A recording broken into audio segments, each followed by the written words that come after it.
This is the Stacking Days podcast, the podcast about the healing experience of recovery for people of color by people of color. This show is for the purpose of education and connection and is not a replacement for therapy or recovery care. We suggest you seek out the support of a trained professional for guidance with your specific circumstance. I'm your host, Ray Donovan, and I've been alcohol-free since September 2021. Welcome to the show.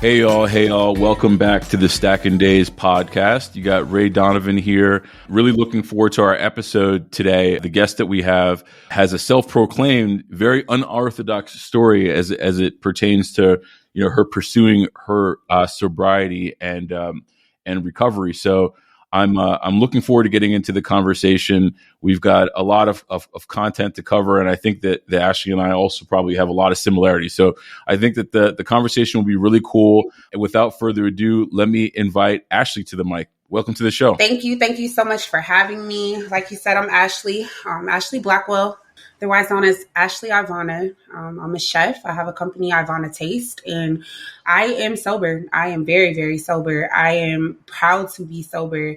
It got dark. It got ugly. I saw the demons. They were there. And so I definitely have an unorthodox way of, staying sober. But the bottom line is the power came within myself. I saw what I could be doing, and I saw what was coming for me if I continued the behavior that I was up to. And I had to understand that the potential that lied within me was completely just being blacked out. And, I could see myself getting better, but I wasn't, and I had to stop, and I did. And my life has done a whole 180. I had 15 months sober last week on the 24th, but I honestly have just stopped counting. I know that this is a life thing that is going to stick with me. So I love that. I mean, 15 months. I didn't know that you were almost a newbie like I am. I mean, I'm not two years myself. So congratulations on 15 months. I know that's a huge accomplishment, and you got to feel fantastic about that. Absolutely. It took probably 13, 14 years, 7 times in rehab. 7 times in rehab. I knew for sure that I had a problem in my early 20s. I thought that I could figure out a way to control it. I think most of us go through that. You try to figure it out. Hey, how can I work this into my schedule? How can I work this into my lifestyle?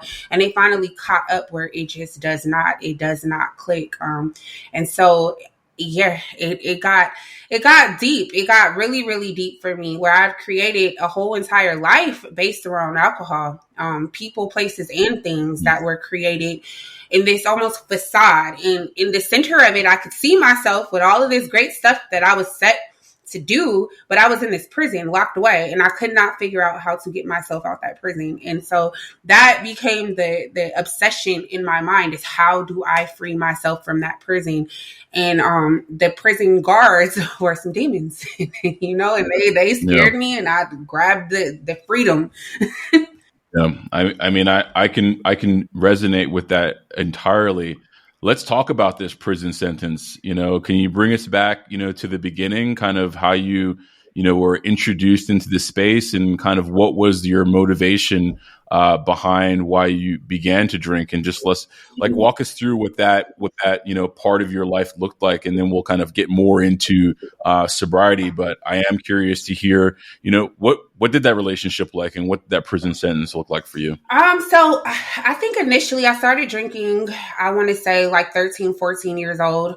My parents were going through a pretty messy divorce, not a uncommon story. And I was raised in a very sheltered household, very church. Both of my parents were ministers after having successful careers in the NBA and in modeling and entertainment. And so they gave back. They had this whole entire community where they did all this work out in the streets. And, being a preacher's kid, I got to know everybody's business, but I also understood that, okay, maybe this is not it. Maybe this is not all that the world has for me to see. And so when I first started drinking, it was fun. It was a way to get out of that sheltered environment. It was a way for me to let free without the, oh, you're doing something wrong, you shouldn't be doing that. That Christian mentality being kind of in the background of my head all the time. So it was a way for me to let loose. But right away, I was drinking to a point of sickness. I was drinking to a point of, my behavior just completely flipped. I was just a wild child. And so that's where it started. It was fun when it started. It was definitely party. I was still able to, keep up in school, keep up in sports. But I did. I had a secret life that I had already, I created a secret life super early. So like fast forward a little bit, the divorce happened. We moved from California to Atlanta, and I was pissed. I was pissed at my parents. I was pissed at the entire world. I could not believe, like, you're making me leave California where I've created this whole entire life for myself. I'm almost grown. I'm almost in college.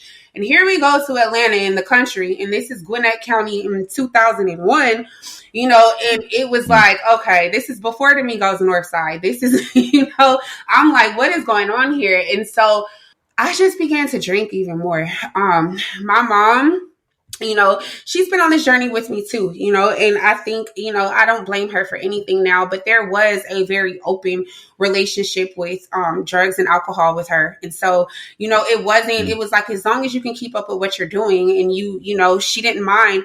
Hey, you want some beer after school? You want to smoke after school? She was angry at first, but I think her idea was to protect me. So if you are going to do this, you do this here. And so that kind of, led that behavior centered around just being rebellious, being angry, and feeling like my whole entire life had been taken from me so early. I felt like, the decisions were not aligning with where I was seeing my life going as such a young girl. And so I just really got even more rebellious, and that's when the boys came in. That's when I looked like I was 21 already. And in Atlanta, I was off in the club, and I started working in the club at 18. I was running away from home. And at 18, I got a job in Buckhead, and nobody quite asked how old I was, so here I am, 18 years old. Actually, I was 17 when I first got the job. And the thing is that I wasn't ready for any of that. And so it became, now I'm making money. I'm making good money. I'm a bartender. I'm a cocktail waitress. I'm not even 18 years old yet. And my whole life's now centered around that whole entire lifestyle. So, you fast forward, I lost a few years. There's some years there that I don't even truly, honestly can recall everything that happened throughout those years. But there was a lot of jail. Georgia is a place that I quickly learned was not like California. So the liberal attitude that, it was not going to work there. So there was a lot of jail that happened. And I actually got caught with 42 pounds of weed with somebody that I barely knew. I did about a year in jail waiting for trial.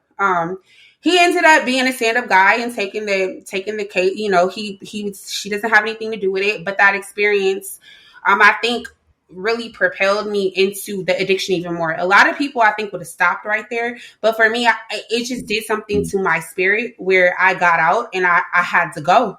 So that's where that first geographical happened for me. And I ran all the way to the Virgin Islands. I went down there with a friend of mine who was an exotic dancer.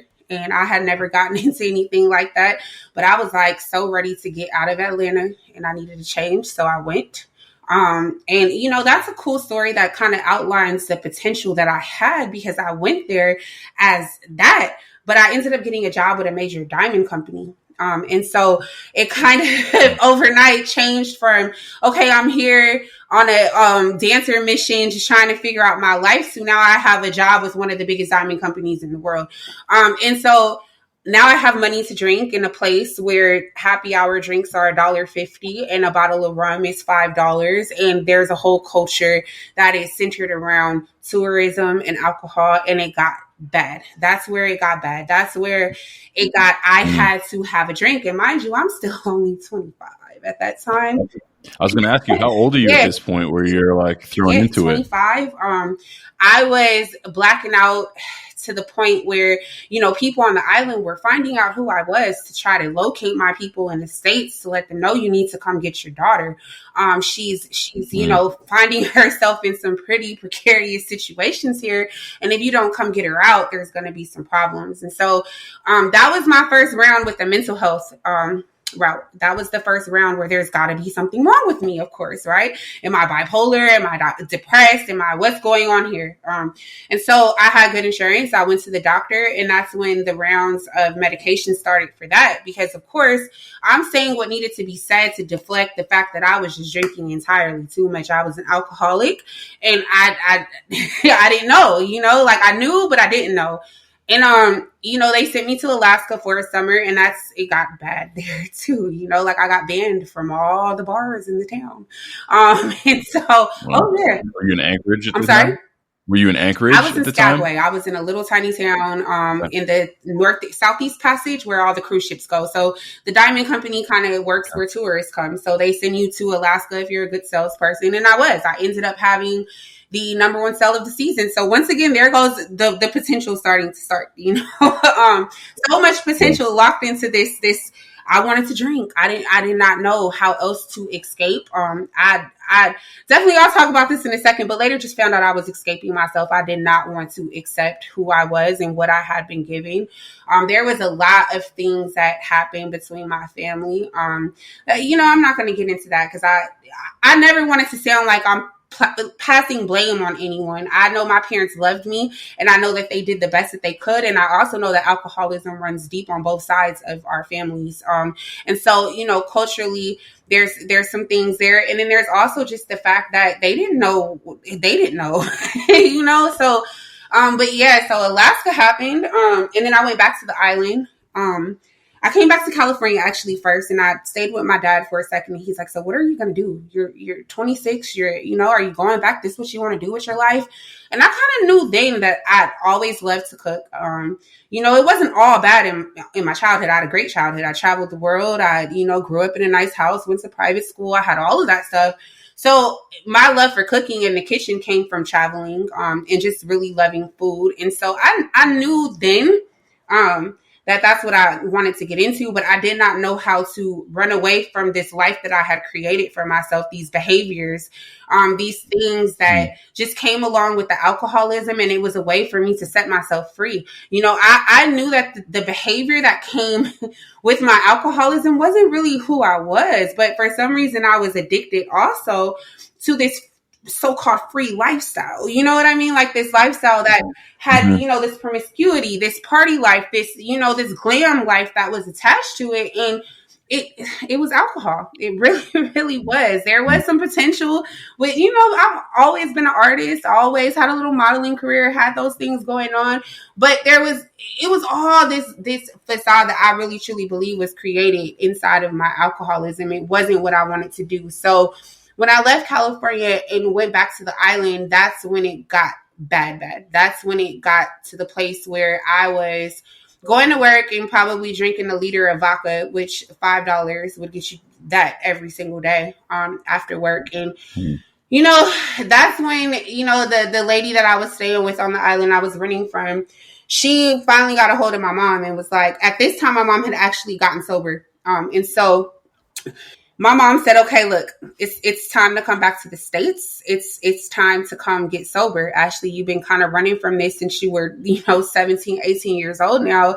Enough is enough. You're my beautiful, smart child. What are we doing here? And so I went to Seattle with some friends. I was born in Seattle. My mom is there. So I went with some friends of my family. It's like an aunt to me. And, yeah, I couldn't quit. I couldn't, I was wrapped up in, like they talk about in recovery, the trifold, the physical, the spiritual, the mental. For me, this is all a spiritual battle. And so I really just think at that time, getting to Seattle, I had the roots of it, right? So I knew I wanted to be a chef. I enrolled at Le Cordon Bleu. I got into really, really holistically trying to, I guess, heal myself. I worked out all the time. I got into a plant-based lifestyle way back then in 2011. That's when I was like really experimenting with, okay, this food isn't good for me. This wasn't good for me. And I would go through these ups and downs. I was a binge drinker essentially, so I would go through these ups and downs. I'd have like 2 months sober. I'm doing good in school. And then something would happen. Most of the time it was around a guy. Something would happen. I'd get my feelings hurt and back into the bottle. Now everything that I've built for myself those last 3-4 months, that disappears too, because I've become completely completely unfunctionable, where now I can't go to work, so now I can't pay a car note. Now they're taking my car. Now I don't have anywhere to go. Now I'm back at my parents' house, wherever they were at in the country, or aunt saying, hey, I need help. And then, that cycle just continued until my early 30s. I mean, I turned 37 last week or 10 days ago now.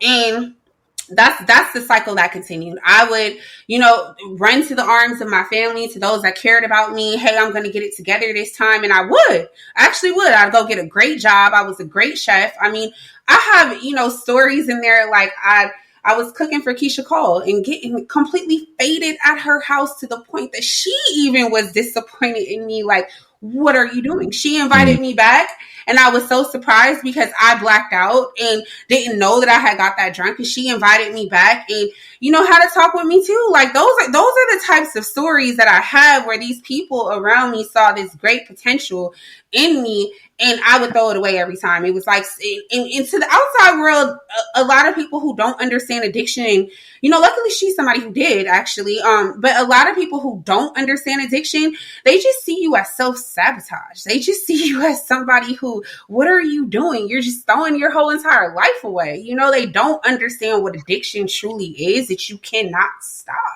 And so that's what happened. It was a cycle, continuous cycle. I think I never really got past 90 days, but I was always able to figure out a way. I always had this crazy rebound game, right? That's what my friends would call it. Like, you rebound like nobody's business. You will be down, don't have a car, no money. And then, 3 weeks later, I'd show up with a new car and I had a new job, and, I can cook. I had skills. I knew what I was doing, so. There's something very kind of like enabling about being able to get back on your feet, right? Like, I feel like when you're very talented, when you're smart, when you got that innate spark, and you can kind of bring yourself back from the dead, that's almost a reinforcement to keep fucking up. That is exactly right. So it just became I couldn't quite say, hey, this is not for me for the rest of my life yet. But I knew I had a problem. I for sure knew I had a problem. But at that point, I was enabling myself. I was giving myself and feeding myself all these excuses as to why. There's a lot of pain that comes with living that type of lifestyle.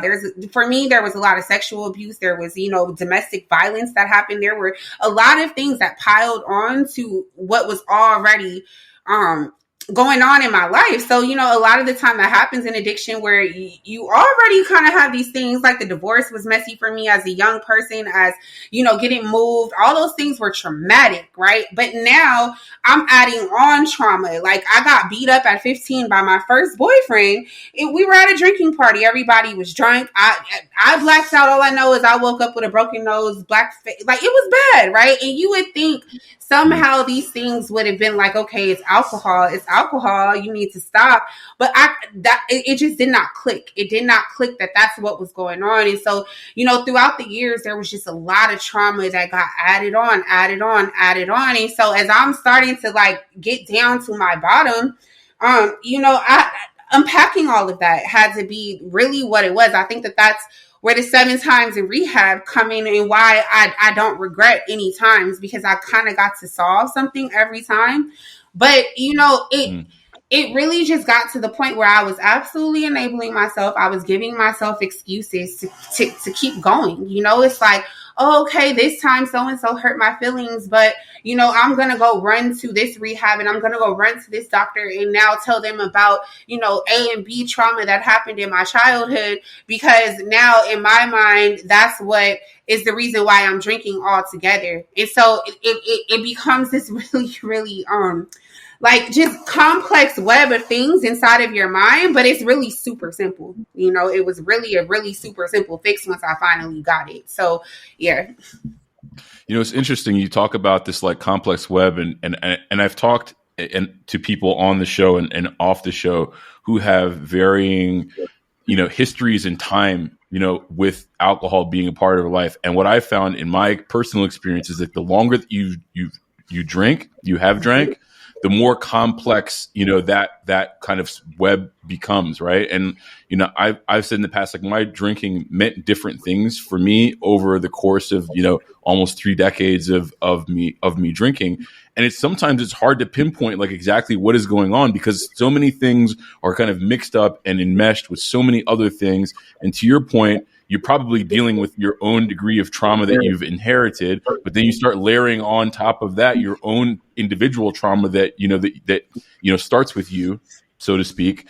It makes it really challenging to kind of diagnose and get to the root of like your why, and what do you need to actually acutely address to help push through, the next time you get to 90 days and not maybe revert back. And I know everybody has their own journey, and I'm not trying to say that, that reverting back into a habit is a bad thing, because I think, to your point, every time you're learning something, right, and you're taking that with you to your next kind of fight for your own sobriety. I am curious, you said 7 times in rehab.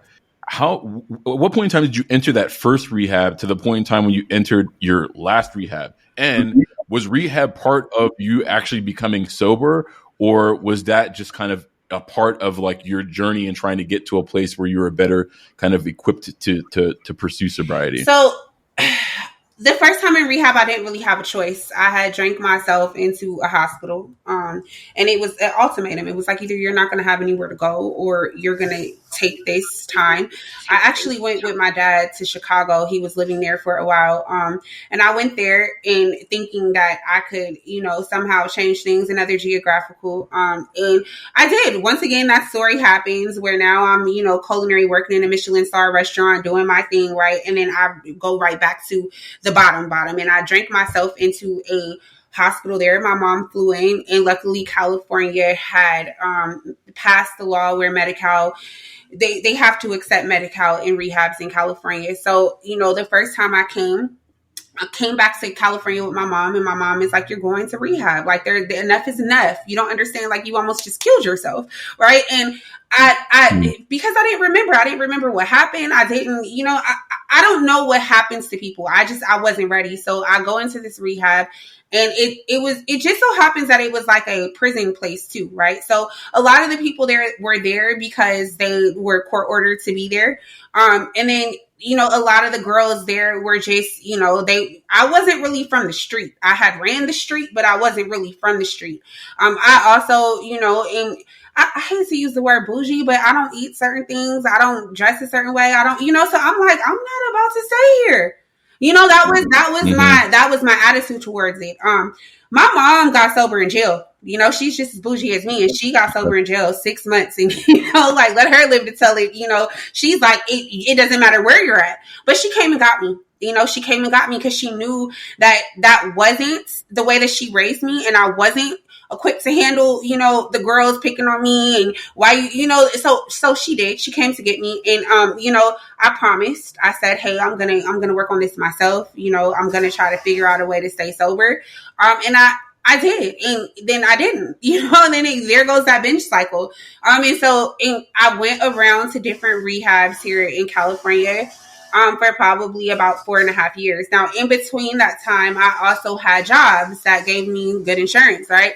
So I saw the rehab system. I saw, the rehabs where you have insurance and you have, resources, right? And these are nice places that, give you massages, and you go to yoga, and they have private chefs and all of this. And then I was in rehab in the hood where, I'm like, these are people who have never even seen any of the things that I have seen, and they're trying to get sober. Now, whether or not it's for, court, or whether or not it was really for themselves was, always the question, because I did have a hard time with that part. Like, you guys, they were sneaking in drugs and sneaking in stuff. So, I did want to get sober. Let me make that clear. I did want to be sober. But it's like, I know now that power comes from within. It was like that prison that I talked about, right? I had all the keys. I had all these different keys and I was trying out different keys. I was just constantly trying to break myself out of that cycle, and none of those keys worked. It was almost like the door was unlocked the whole entire time. All you had to do was like get up, look at it, and push it open, and right. That's to me what we do to ourselves. Some of us, I have come to understand that alcoholism has such a large spectrum. There's a big spectrum, where, as I get deeper into like even my studies and trying to understand it and help other people, there's things about it. Like for me, I know that it's genetic. I'm watching, family members right now still suffer. I know that it's genetic. There's research on that. There's science that backs that up, that says, they've identified 48 genes that are living in people that, make it so you don't metabolize alcohol. You don't do it the same way as everybody else. So I had that counting against me for sure.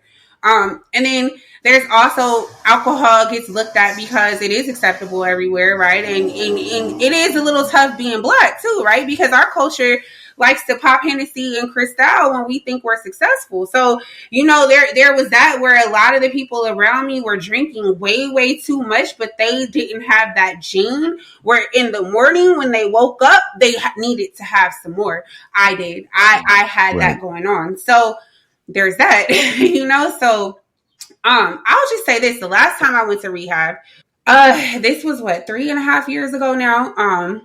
The last time I went to rehab, I was at the end, I think. I kind of went on autopilot after that of tying up all the trauma, tying up all the ends that I think I was going to run from at that point. And I went in this particular rehab. It was super bougie. It was absolutely beautiful. I was looking at the Bay Bridge and, the Twin Peaks of the Golden Gate Bridge every morning on the water. I mean, it was absolutely gorgeous. And I got there and was told by a counselor that, my attitude, I'm aggressive. The way that I talk was aggressive. They didn't like it. The therapist that I had been assigned, I told her, I came into her office. I said, listen, I am unapologetically Black. I said, if I was talking to counselors that understood my culture, they would not tell me something like that. And please help me understand what this has to do with teaching me how to stay sober. And nobody could answer that question. And then it came down to a situation where they wanted to put, for whatever reason, there was a sheriff there who needed to go to rehab. And because we all, it happens. They wanted to put this person. It doesn't discriminate at all. They wanted to put this person in my room. And I said, no. I said, listen, I have PTSD. My first time I went to jail, I was 17. In Georgia, you go to the county, not juvie. I had been to juvie too at that point. But, I was 17 and I got beat up by the police. And I had PTSD from that. I didn't want the police in my room. And I think that should have been respected. It should have been like, okay, we'll just find somewhere else for them to sleep. This could have been a point where in a group, I could have had a conversation with this person where that could have been a point as to which I could have found some healing from that situation. You see what I'm saying? Like, this is somebody who has the same problem I have, and maybe we could have talked, but you just introducing the situation like I'm supposed to sleep next to this person was not going to work. And it became a thing. They asked me to leave. And my mom, she was super disappointed, but she drove all the way up to San Francisco that night to come and pick me up because she was disgusted at what had happened. And I think at that moment, I knew that there was no help for me anymore. There was nowhere that I was going to be able to go that was going to give me the answers to what was going on with me. And that I had kind of ran that course. I kind of ran okay, let me go learn, DBT and CBT, all these different therapeutic ways to divert my feelings. I was in refuge recovery, smart recovery, AA, 12 steps. It wasn't it. I picked that up. And I also picked up that there was no places for us to go. There was nowhere where they were culturally competent to handle some of the issues that just happened in the Black community, right? Because that was a straight up Black person issue in this country. And I hate to say it like that, but a lot of us have a healthy fear for the police. And so right. And rightfully so. I mean, rightfully so. Exactly. And I got home, the very next day, it took maybe 2 days. I went to a party with my brother. and that was it. That was it. I relapsed right away. And then, it was about a year, I would say almost 2 years now. Yeah, it was 2 years of getting really, really bad. It was to the point where my body couldn't handle it anymore. I was sick all the time. I was in and out of the hospital here in California. And because I was drinking myself sick, I honestly was trying to drink myself to death a few times. I was just miserable. I was absolutely miserable. I couldn't even really give you an explanation, but that spark behind me just kept going. That it just kept trying to figure out a solution outside of it just being the alcohol, it being that serious. And so, I created again another life. I say this all the time, like I've lived like 20 lives in this lifetime, but there went another life where now I'm, a vegan chef. Now I'm studying, healthy food. And in my mind, I thought, okay, well, I can drink ginger shots and eat this way, but I'm chasing it with a bottle of alcohol behind the scenes. That's when a lot of drug use became, the outside. Some people, it makes them drink more. For me, it was like, okay, let me counteract this with ecstasy for a while, right? Where I was still drinking, but now I'm not drinking as much. It turned into a coke habit of 150, 200 bucks a day. And I got to make this money to support my habit, right? So, I'm still working. The service industry, like, we kind of talked about it's a breeding ground for that type of behavior, right? You go into kitchens, and that's something that it's not uncommon for us to take shots before service and to drink beers while we're, in service. So I could kind of get away with it. And I was in a culture where, hey, if I called the person I work with, hey, I got a hangover, can you go cover for me? We had each other's back, right? Because the next time, I could do it for them, so it just got bad. It got bad. And during the pandemic, I was pretty much homeless. The last 2.5 years, before I got sober, I was pretty much homeless. I was sleeping in my car. I was in and out of hotel rooms. I always had this kind of pride about myself where I wasn't going to lash on to some man in a full-time sense. And some people, they never understood that. Like, you rather sleep in your car? Yeah, I do. Because I think there was some greatness that lived inside of me that knew I wasn't really, really willing to sacrifice certain values or beliefs behind this, which is, now that I uncover these things, it's kind of crazy, right? Like I can be a drunk to that place, but I wasn't going to do that though, And so, during the pandemic, I left, got pandemic money. I was staying with my mom. It was hell, all of us in that house, with all of these different traumas. It was me and my grandma, my mom and my brother. We all had to kind of consolidate when the pandemic first happened. And so I got pandemic money, ran to a hotel, out the way. And that's when I just started drinking myself to death. I had, it's like now I'm getting unemployment, I'm getting all this stuff, and I literally can just sit here and drink all day. And I did. And, luckily I was a part of a program, and they finally called and said, hey, well, we're going to get you an apartment. I went through some domestic violence stuff, and that was enough to get some help in California as a woman. So they got me an apartment, and this is the first time that as an adult that I had my own space since I was like 21, 22. In the islands, it was company housing, so that didn't really count, And so this is the first time that I have my own apartment. And I tried at first. At first, it was like, my mom comes, helps me decorate. I had this really awesome gig in Palm Springs, and I made like $6,000 over the weekend. So now I'm cooking. I cook for a lot of people. That's not ever have been the problem, And so I come back, I furnish this apartment. And, I thought that was it.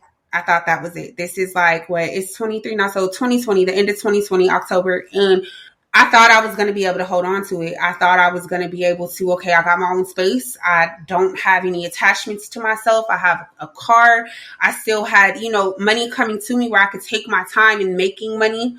And no, it didn't work. It did not work. And in that apartment is where I got sober. And there are some things that I really, really, I really am grateful for it. The world slowed down, and I think hadn't it wouldn't have slowed down, I may have not have found that piece of myself, or the piece that it takes or the chaos that it took to create the spark, you know. Yeah. And so I got really, really lonely. You know, it got bad. I isolated myself to the point where nobody called anymore. There was nobody around, and the people that were around were just as jacked up as I was. And you know, I kind of had that attitude just from my upbringing, like, you're not finna come over here with me. So now I've isolated myself from them too, you know, like, y'all not, oh no, nah, because I'm still better than you, you know, like, in my mind, right? And so, right, you know, I got to the place where I would say, drinking probably 15 to some days 20 bottles of wine. I was ordering DoorDash and Uber Eats. I quit cooking for myself. My apartment was a wreck. I had my dog, and I was, you know, almost fighting with her for meals because I wouldn't get up to feed her. You know, it was bad. It was really, really bad. I wouldn't come out my apartment for days. Yeah, I hit a pretty hard bottom. But luckily I was safe. I was. And I definitely know that in my spiritual journey, that was God. That was, I'm going to keep you safe while you hit this bottom, because it could get ugly for you if I was outside. Because that's where I was headed. Had I wouldn't have got it together, I was headed to real homelessness with no car, with no nothing. And yeah, it just completely out there. And that was it. You know, I started to really, I was getting really sick, throwing up blood. You know, I started to kind of hallucinate in between my, I don't think there was a sober moment the last year or so. There wasn't. I needed alcohol. I had to have it. My body would not turn on. In the morning, I was literally wake up in the morning. Why am I here? Why am I alive? I don't want to be here. And it was like a robotic clockwork at the liquor store or wherever they sold alcohol as soon as they started selling it. So we're talking about 6 o'clock in the morning, because I'm not really asleep. I'm drinking to pass out. Once the liquor gets through my system, I'm up, right? Because now there's no more liquor in my system and I'm looking for more. And it went on for about a year. It did. It went on for about a year. And I started to know that the end was coming. Somehow in my spirit, I knew it was coming. I felt it. I was like, this is gonna stop. How in the world, Ashley, did you, I mean, this is just an incredible journey so far, right? And I don't know, anybody who's listening to this, if they're in the same boat that I am in, they're just sitting here on edge, on pins and needles, waiting for the moment for you to tell us, well, what the hell ultimately worked for you? You know what I mean? In order to push through, because I mean, it sounds as though there was so much depletion that had happened in your life that most people would not have come back from that, right? I think that there's something really special about, and I don't want to say anything about any other folks out there, but the folks of color who I've talked to on this show, there is a degree of strength that comes with the resilience that they bring to the table. And we talk about, greatness being in our DNA. I'm sorry, it's true. Because, for you to be in that space with your dog, I mean, this is, a rock bottom, not moment, but period of time that you had to come through. You had to get to some place on your own to be able to change the trajectory of your life. So please share with me and folks who are listening in, what was that moment and how the heck did you make that transition into a brighter space? So I would say a couple months before I really hit the bottom, I had really started reaching out to my dad again. I formed this really healthy relationship with my dad through this. And I was reaching out for help. I was calling drunk and, miserable. Like I knew it needed to come to a stop, but my dad had been through his own experiences with this and, kind of knowing that it had to come from within inside of me, he gave it some space, but he was always there to answer those calls. He was always there to let me know, like, hey, first of all, God got you, number one. God got your back. God is protecting this right now. That you're even getting to this place in your heart that you need to stop. This isn't the way that you want to live. And so it got to a place where I literally was about to drive off a cliff with my dog in the car. And I promise you, she felt my spirit or something. I laugh about it now because she looked at me like, you gonna let me out first? And I don't ever want to joke about being suicidal, but I have to find humor in my life. I think that's one thing that Black people are good at too, is that we find humor in these situations, and so I drove back down to my house and I literally drank for a couple days. And I got to the place where like that it's kind of, a little blurry, but the week before I'm like, Dad, if I have to go back to rehab, can you take care of my dog? I don't know what I'm going to do. Like, I get choked up about this part because, I absolutely knew that I had enough. Right. But at this point, I was physically addicted. I would get sick, sweats throwing up, shaking everywhere. I couldn't function. Right. And so I'm like, hey, if I gotta go back to rehab, can we figure out my dog? I love my dog. Can you help me out with this and that? And I was kind of just setting myself up. And then I would say I finally just like woke up and I saw demons. I did. They were there. And it was very, very, very real for me. It was like, you ready to come with us? Because this is over for you, and the way that I woke up, it's pretty disgusting. I woke up, in my own vomit, my dog had, used the bathroom. I hadn't taken her out in days. I looked around me and at the conditions that I was living in, stuff everywhere. Trash hadn't been out in days. I literally was living in one of those encampments outside in LA in my apartment. And I literally called my dad. I said, Dad, this is it.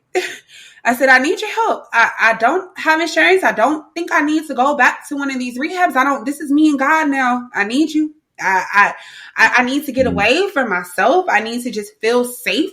And he literally said, come on. He said, bring Millie. Me and your stepmom love Millie.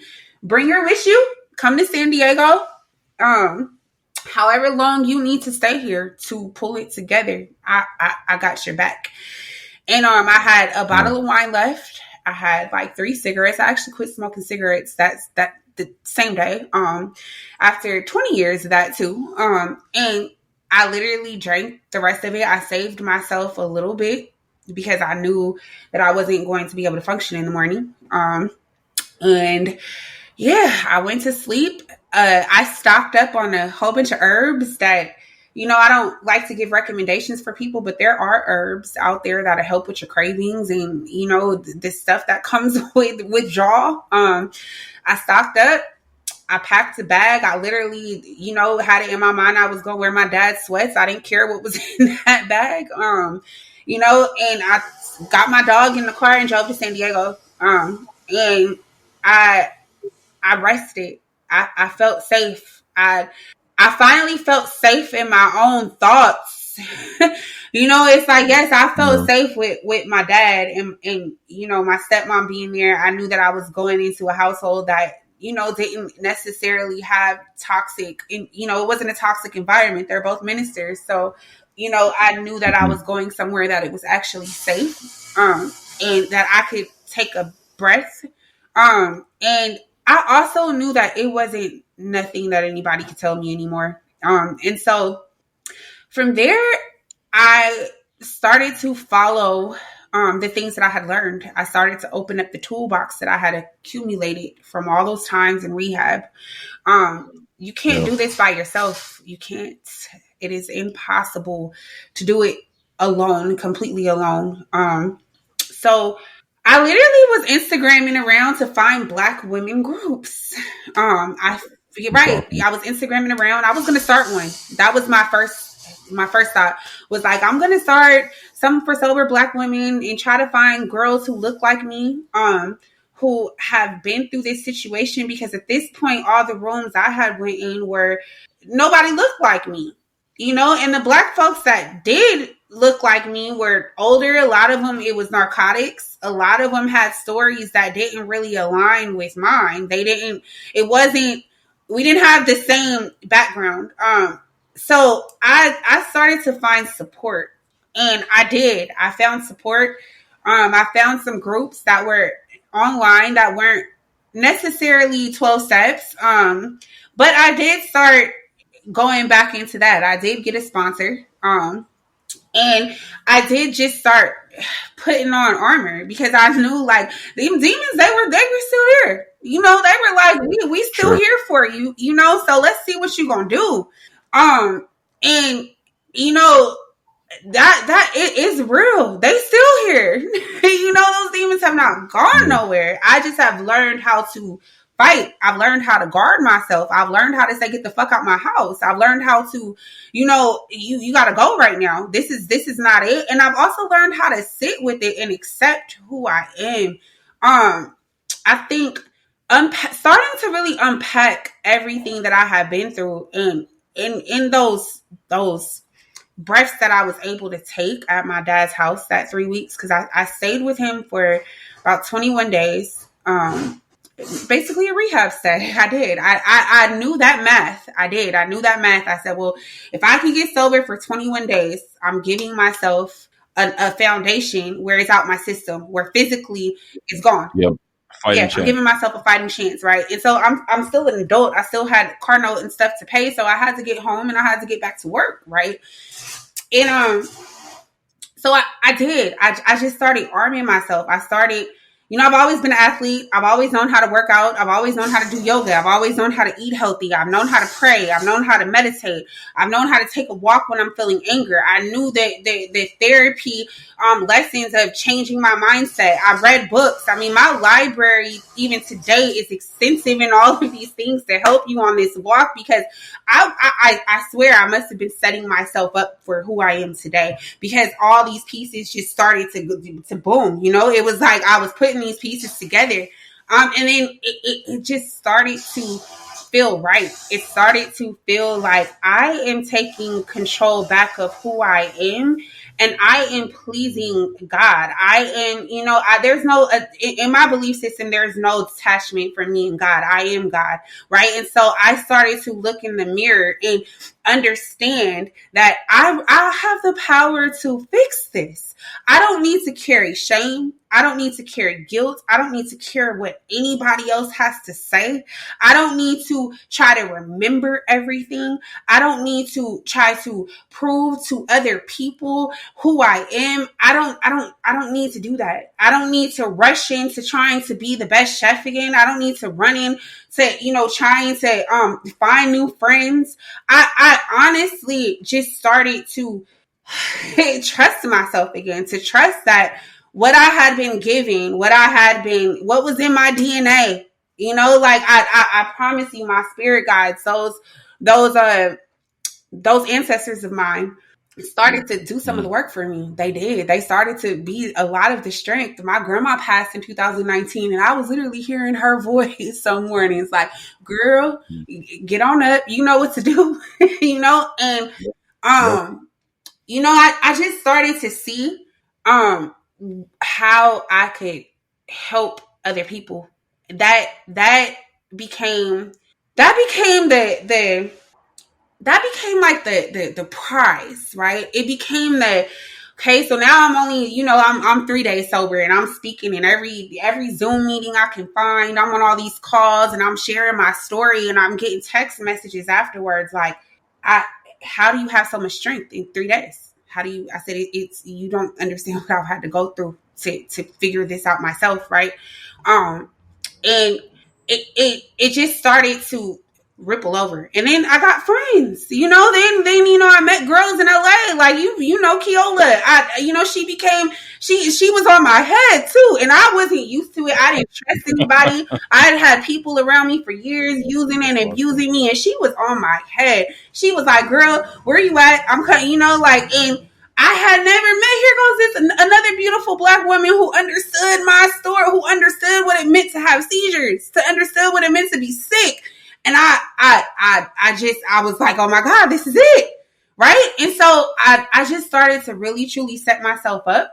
And then I started to put my values back in line. I started to understand what were my actual triggers. The man cycle, it had to stop. So I deleted everybody's number. Even to this day, I haven't been on a date. And it's not because I'm scared. It's because I'm protecting my peace and getting rid of all the baggage until I know it's time to let that guard down. But right now, the woman I'm becoming, I want to attract the equal thing. So a lot of women are scared to walk away from the things that they think are keeping them whole. I was not afraid to thug it out alone. And I'm still not, I really, really, sometimes I really have to give it all over to God. And I think that is ultimately what I did was I accepted what had happened to me. I accepted what I had been born with, what my genetics were, what my journey was, everything that came with it.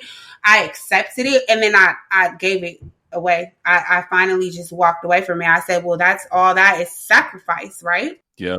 I mean, there's certainly a huge amount of personal kind of reconciliation that you have to, take on in this process, to your point, to just be like, settle some of the gripes that you've had, you know what I mean? And put them to bed so that you can move on.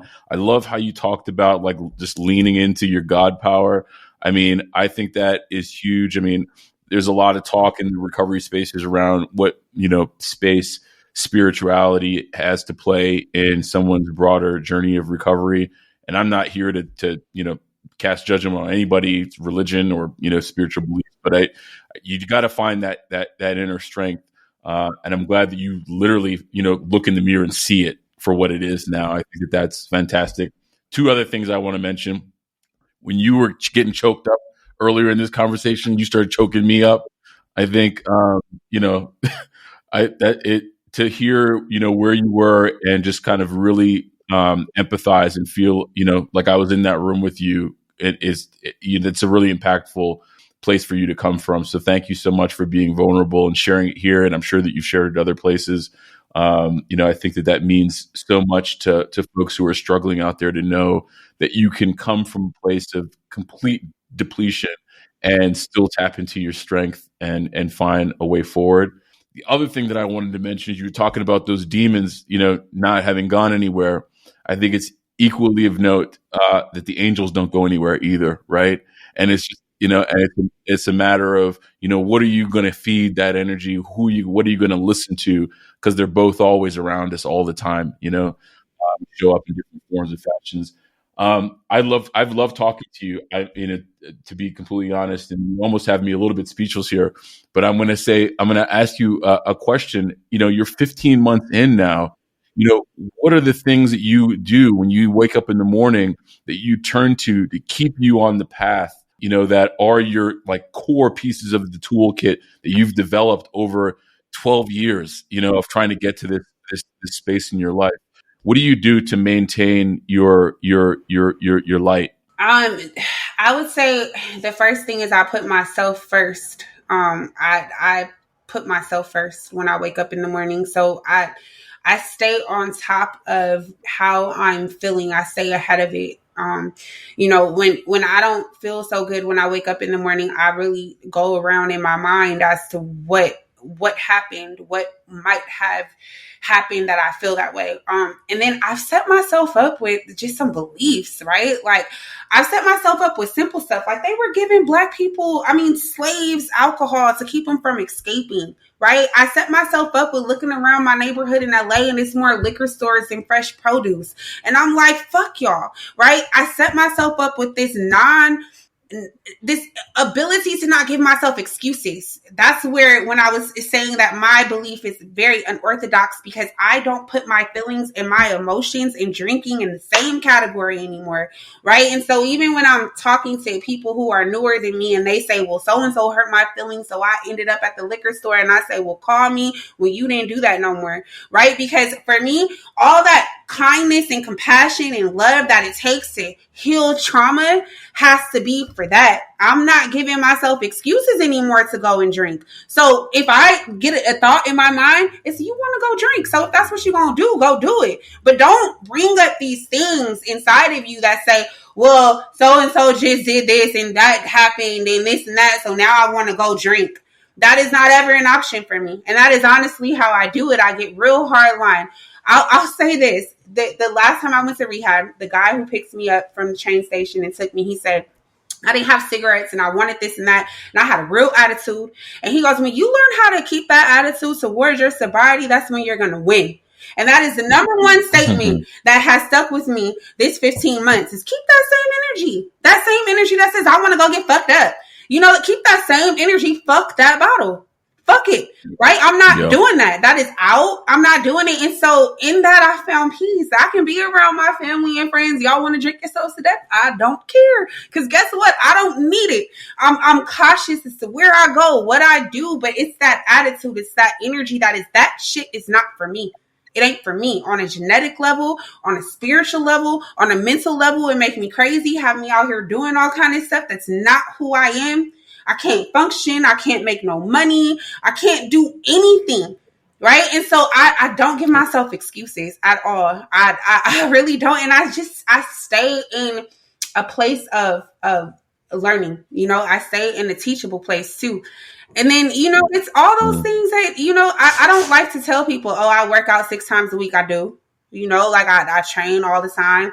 I don't like to tell people that I eat healthy. I'm actually, you know, working on a little program to share with people about, you know, the foods that help you heal a little bit faster.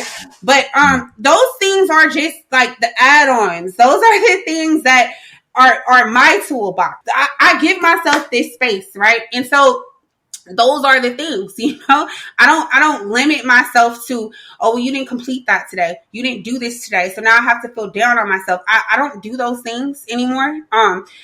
Even now at 15 months, I'm like, slow down. You're not going to fix 15 years, 15, you know, years of BS in 15 months. So I say those things to myself. I love you. You deserve to be loved the right way. So don't let your boredom find you in toxic places right now. I recognize that I'm bored. Right now, I just want to go party. I'm still young and I'm cute and I want to go out and be social. But you know what? I'm not going to do it there because I know what type of demons live there. So I'm going to go find something that might be safe for me to do today. And maybe those feelings are coming from a place of boredom. That's one of the, you know, like, let's find something else to do. Mm-hmm. Let's connect with people who are like-minded. And if you're not attracting that yet, then let's figure out why. And that's kind of just where I'm at. That's what keeps me going. But, you know, it truly is those little things, you know, like when I talk to people, you know, outside in my neighborhood that I used to drink with, you know, that I would be outside drinking on the corner, like I would turn into a whole, it was bad, you know, and they, you know, hey, how, you know, you don't want to come over here with us. No, y'all have not done nothing with y'all life in 20 years and it's liquor all around you and y'all still gonna drink. I'm that person now. I'm that person. I'm that person that's going to tell you haven't accomplished that because you're getting high every day. You know, like I'm that person that's going to tell you that. And yeah, it might sound real judgmental. It might sound like, you know, well, coming from you, how you going to say that? Well, I can back it up because in 15 months, I have completely turned my life around. I am not the same person. I literally show up to places and people are like, so wait, hold on a second, because first of all, your energy is just completely different. You literally just don't even have correct. And I stand in that, you know, like I'm not the same person. So don't come at me with that shit. Don't come at me with the past. Don't come at me with what I did. If I hurt your feelings or I hurt you, I'm sorry. But other than that, we're not going to have a conversation about what I did, what I didn't do. If I need to ask you for forgiveness, I will. I keep that space of humility for those that truly deserve it. But if you were outside getting fucked up with me and something happened, then I don't owe you an apology. I don't. It's interesting. I mean, in hearing that, I almost feel as though that and first of all, I'll say this podcast is not about dogmas. I'm a proponent of however someone can get sober and stay sober. So for those who are listening to this, when I say if Ashley's going to be calling folks out on the corner, I'm good with that, because at the end of the day, if nothing else, you're reinforcing the positive behavior that you want to see in yourself. You know what I mean? And I think that that's extremely, extremely powerful. And hopefully, the folks you're talking to will hear you through the noise. And sometimes you never know when the right moment is for someone to be able to hear the message that you're trying to hit them with, Yeah, I think I get a lot of women who understand that place. I'm sorry for this background noise. I don't know what they're doing next door, but I get a lot of women who at first they hear that part of me not, thinking that I don't have any, I can't feel. I feel all of it. I know what it feels like to be raped, left for dead. I know what it feels like. And I know that had I would have been sober, a lot of those situations would have never came to pass. And I have to accept that. Right. And so the shame and the guilt have to go away. Right. It sucks that I had to do some real wild, crazy shit to get to this place. It does. But at the same time, though, that it's like I said before, you have to separate it. You do. You have to separate the alcohol use from your feelings, that place of healing. You just have to. There is no feelings in the bottle. The bottle don't have no feelings. It is literally an object outside of yourself. You literally gave your power to something outside of yourself, right? But you somehow think what's inside of yourself is going to take that power back. No, yeah. It gotta really, really be all of the power from within that says there ain't nothing outside of me that's gonna run this show anymore. You're not about to do that, and so. That's the best that I can really explain it, because it's such a deep rooted in my belief system. It's very spiritual for me. Seeing demons and really seeing them, that was it. That was all I really needed. But it's very spiritual, and it's very, very deep rooted in that place of I don't really get cravings anymore. I don't really get those thoughts to go drink anymore. And I'm not saying that if you do, it's a problem. You know what I mean? Like, look how many times I relapsed to get to this place today. It's a part of recovery, right? But if I relapse now, it would be a choice. And I have really, really, really settled that understanding inside of me, because addiction may not be a choice when you're in active addiction, but recovery is a choice. So if I choose to stop recovering and I choose to go give my power back away, then wherever that leads me to has now become a choice, right? And so there's that too. There's that part that keeps me like, are you really willing to? I don't think I'm going to choose to go hold hands with my demons and see where they take me. I'm not going to do that. That's out, and so it really just is that kind of gangster. I'm a gangster to my demons now. I will, whoop their ass every single day to tell them, no, you're not fucking with me today. And every day is not okay. Every day is not wake up with, no, but every day I do wake up like, I can't believe I'm sober. I do. And I let that sink in. That same thought that I was talking about waking up and not wanting to be alive. Now I wake up some days in just tears because I can't believe that it's not on my brain, that it's not there anymore, that obsession is actually gone, that I am free. Okay. Like, when you finally get that taste of freedom, it's like, well, damn, I'm still black and y'all still trying to get me back over here. You still gonna put this shit in my neighborhood. You still going to, try to oppress me somehow. Right. But I am free, and that's it. I mean, it certainly is a superpower, and it's hard because particularly in our communities, like if you all saw the light, the way that, maybe Ashley does, or the way that I have, it's like, there's nothing else like it, but it's so hard to get folks to that point, especially when the system is stacked against you in so many different ways. I mean, but look, we're all part of trying to, change that tide, change that wave, bring attention to something that, folks just never talk about, particularly in our community. So I want to ask you a few questions as we kind of move towards closing this out here, and then we'll get you going on your day. But the first question is, in the most challenging days that you've had, and I know that you've had a lot of them, probably different folks coming in and out of your life over the course of your relationship with alcohol, the ones who are closest to you, that truly loved you, that cared for you, how would they have known? I mean, aside from your mom and your dad, because I think you've been pretty explicit about the fact that they had shown worry for you and knew that there was something wrong and you were struggling. But how would someone have known that you were in a bad spot and you were struggling without you having told them?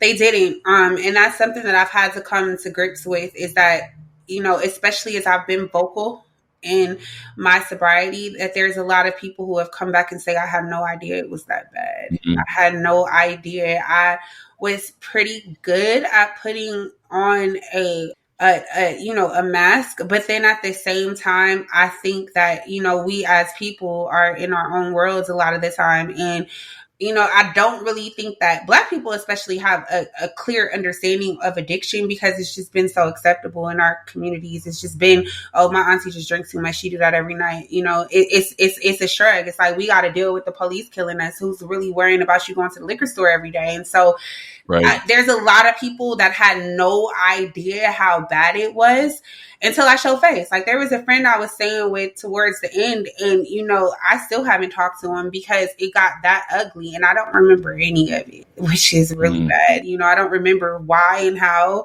I tried to fight everybody and this, that, and the third.